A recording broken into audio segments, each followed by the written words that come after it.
Okay, this is Vince Burt coming to you again from the 11th Hour Remnant Messenger in the Church of Jesus Christ Christian. Today I'm going to talk to you about racial separation, racial segregation, and race mixing. As it turns out, in the Bible, Yahweh our Father repeatedly warns us against any mixing of races, and especially against intermarriage and mongrelization, which we are doing every day in this country. I read a report the other day where there's something like 15% of all marriages in this country are mixed race marriages. How about that? Some of this has been overlooked in the Bible because of imperfect translations out of the Hebrew and Greek languages in which the Bible was written. I want to examine some of these passages today and carefully noting the exact meaning of the words used in the original tongues. From the very beginning, the commandment not to permit mongrelization is strongly emphasized. For example, in Exodus 33:16, "So we shall be separated, I and all thy people, from all the people that are set upon the face of the earth." In Leviticus 20:24, "I am Yahweh thy God, which has separated you from the other peoples." In Joshua 23:12 through 13, "If ye do any wise go back and cleave unto the remnant of these nations, even these that remain among you, and shall make marriage with them, and go unto them, and they unto you, know for a certainty that they will be snares and traps unto you, and scourges in your sides, and thorns in your eyes, until ye perish off from this good land which Yahweh your God has given you." In Deuteronomy 7:13, "Neither shalt thou make marriages with them. Thy daughters thou shalt not give unto his son, nor his daughter shalt thou take into thy son." Now many warnings are given in the Bible not to mate with the stranger. The Hebrew words translated stranger in these verses are zur, and you've probably heard me use that word from time to time, nekar, and nokri. Each one means a person of a different race from ours. There are other Hebrew words, ger and toshab, meaning persons who are aliens only in a political sense, but of our race. The warning against race mixing is always against those strangers who are zur, nikar, and nakri. For example, in Proverbs 23:27 tells us, "For against those strangers who are zur, nikar, and nakri," for Proverbs 23:27 tells us, "For a whore is a deep ditch, and a strange zur woman is a narrow pit." The reason for the warning is clear. Mongrelization is the worst form of genocide. Now get that through your heads. Mongrelization is the worst form of genocide. If you kill 99% of the race, but leave the other 1% pure-blooded, they will in time restore the race. But when you mongrelize them, you have destroyed that race eternally. Once mixed with the black or yellow races, the white race would be totally and forever destroyed. Hence Yahweh has forbidden it. The following verses illustrate this point. In Psalms 144:11 and 12, "Rid me and deliver me from the hand of the Nekar children, whose mouth speaketh vanity, and their right hand is the right hand of falsehood, that our sons may be plants grown up in their youth, that our daughters may be as polished cornices of a palace." In Jeremiah 2:21 and 25, "Yet I planted thee a noble vine, wholly a right seed. How then art thou turned into the degenerate plant of the zur? Vine unto me, withhold thy foot from being unshod, and thy throat thirst. But thou saidest, there is no hope. No, for I have loved zur, and after them I will go." In Hosea 5:6 and 7, "They shall go to their flocks and their herds and seek Yahweh, but they shall not find him. He hath withdrawn himself from them. They have dealt treacherously against Yahweh, for they have begotten strange zur children." Noah was saved because he was pure-blooded. Those around him were mongrelized. Genesis 6:2-4-5 records the forbidden mixing of races and the evil results thereof.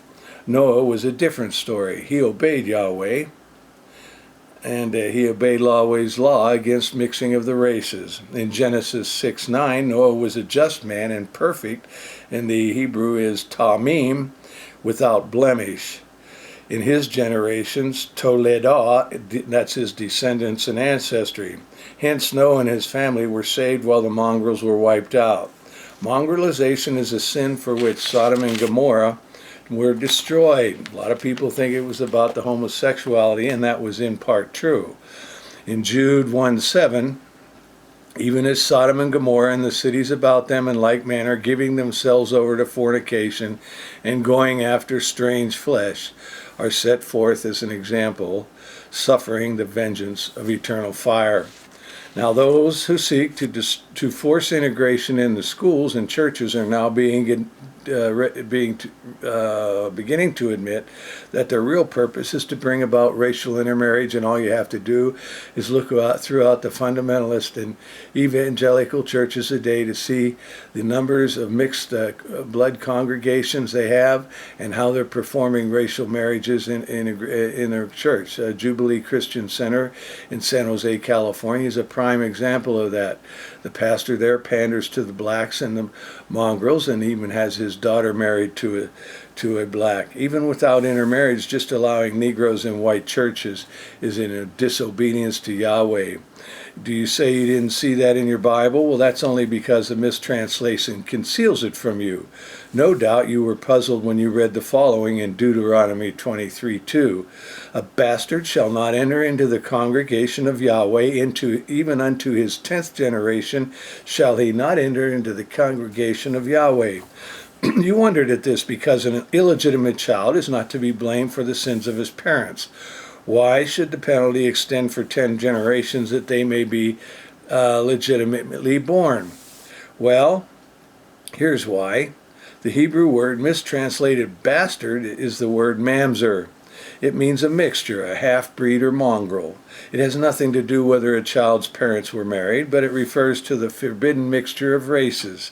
This is why the penalty extends for 10 generations.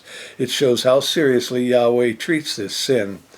It is true that the mulatto child is not to be blamed for his parents' sins, but he is still a mulatto.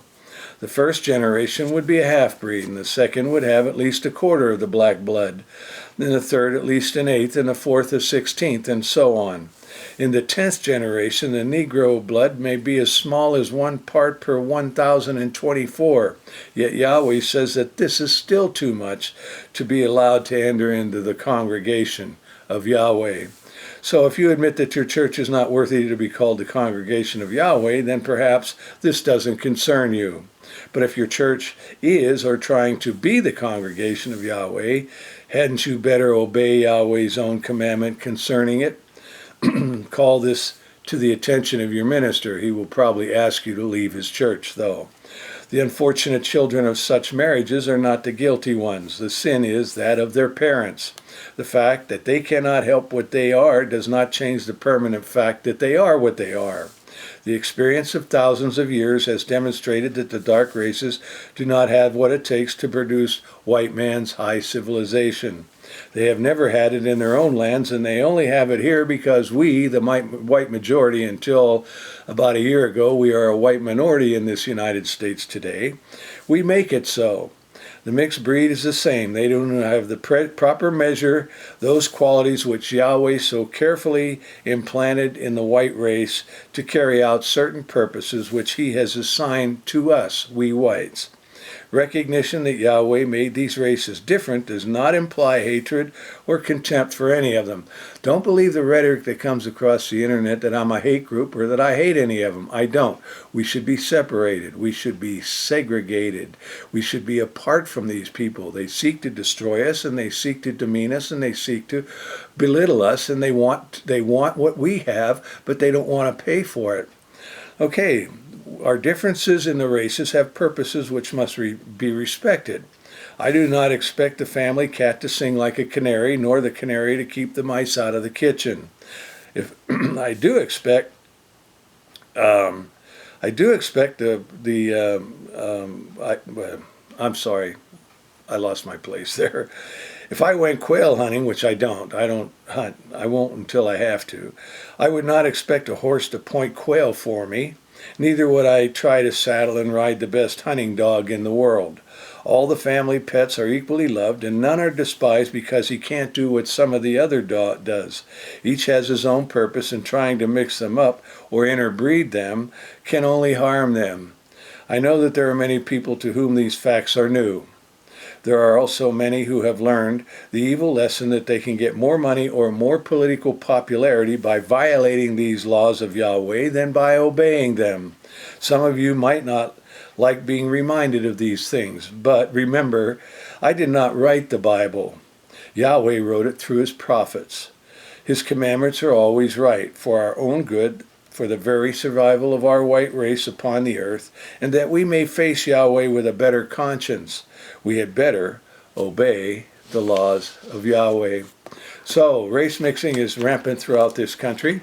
The evil Jew is a primary mover and instigator of that by bringing in the doctrines of the Communist Manifesto and the protocols of the Elders of Zion. They are a mixed mongrel race as a result of Satan's fornication with Eve and the Cain and Kenites and the Edom and Edomites and the ites of the Bible and the Khazars and the Ashkenazis. They don't want a racial pure race around, especially Yahweh's chosen. Of course, Satan and Yahweh are at odds with one another. And understand this, you can read the book of Job. It's purported to be one of the first books of the Bible, and there we have a clear indication of how Satan is allowed to move about the world and seeking whom he may be destroyed. Jesus will put him in his place in due time. But in the meanwhile, this war is going on, and Satan hates we whites. He hates we whites because God has placed us even above him. And get this through your heads if you don't understand the Bible at all. No one ever dies. We are spiritual beings. We may occupy a body that the heartbeat comes from the thrones of the heaven's throne room every day. And as long as we eat right and do the things we're supposed to do, God will bless us and give us long lives. And but in the meanwhile, though, the Jew has to destroy us under the DNA genome register that forces them to do that, whether they know it or not know it. We will live in eternity, all of us, each one of us, the Jew, the mixed race mongrels, but they will not inherit the heaven in any way, shape, or form. It is impossible. If you read God's word carefully, a mixed race mongrel and one who fornicates with mixed race with other races other than whites has no hope of entering eternity with Yahweh Father and Jesus the Christ. It's not going to happen. So they will either burn in Gehenna or Sheol or Hades, or they will go to the outer darkness, whichever that is. And I don't claim to know what it is, but it doesn't sound very pleasant. So there's a lot of laughter and joking going around, even amongst we whites, talking about, well, I'll see you in hell. Well, that may be true. I would prefer rather to be singing joy and praises to Father Yahweh God and obeying Yahshua Yahweh, our Christ, and serving him as a king or a priest. Anyway, that's my story for the day. If you're white, stay away from the mixed races, stay away from the Jew, stay away from everybody but your kindred. And I'm going to do a little thing on helping the poor. You know, we send missionaries to Africa and Latin America and China and Japan and India and all these places around the world when we should be sending them to Appalachia and we should be sending them to the hinterlands of the United States of America and helping the poor there. We certainly have enough poor amongst our race, especially since the Jews have destroyed the economy and tried to squeeze out the middle class, and they're doing a magnificent job of that. You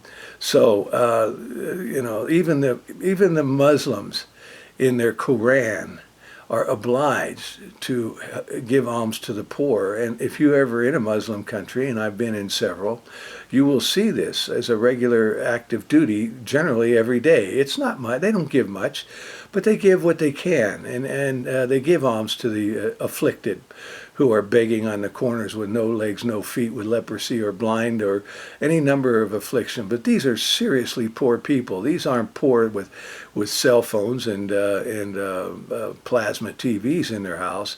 I mean, these are poor people. And if you go to those countries and come back, you'll spit on the whites that are in this country begging on the street corners when they could be out sweeping somebody's lawn or cleaning windows or doing any number of things, because at least they have some semblance of their health left. Those people in those poor countries have nothing. Now, I'm not saying we should go over there and help them, but there are certainly enough poor people here in the United States we can help among our own white kindred. And with that, I'll part, and I want you to have a blessed day, and think carefully what I told you today about race mixing, even associating with it. I'm going to touch on one other subject before I go, and I've said this for years and years. When you invite a person of color into your home, if you're white, and I don't care whether the person is black, half black, a quarter black, or Oriental, or whoever, by sitting down and breaking bread with this person, no matter how nice he is, no matter how much you like him or how much you like each other, or no matter what he's done for you, by inviting him into your home and breaking bread with him, you are giving him tacit agreement to date your daughters or sons, to fornicate with them or have sex with them, or even marry them. That is the nature of how people perceive your generosity. So be very careful how you conduct your life every day dealing with the mixed race mongrels. Respect them if they deserve respect. Do not degrade or demean them. There's no point to it. I can do this here only to bring home my points. You know, I sound like I hate them, or I want to bring them harm. I don't. None of them. I just want them to leave, and by whatever means necessary, so that we can get back to building a great nation once again. These people are hindrances to whatever we're doing, and they're driven by the Jew who puts forth all these communist front organizations to cause us to race mix and to come after whites who speak the truth and call us bigots and racists and white supremacists and all of that, because that's all they can do is name call. They can't defend the arguments that I bring to you. So they just character assassinate. They did it to Jesus Christ in his day. And that's my sad tale. I'm going to stick with it, like it, or like I say in the past, like it or lump it. It's the truth. And if you can't handle the truth, like Jack Nicholson said in that movie, then you know, you're living a delusion. So then nothing can be done for you. Anyway, goodbye. I'm done.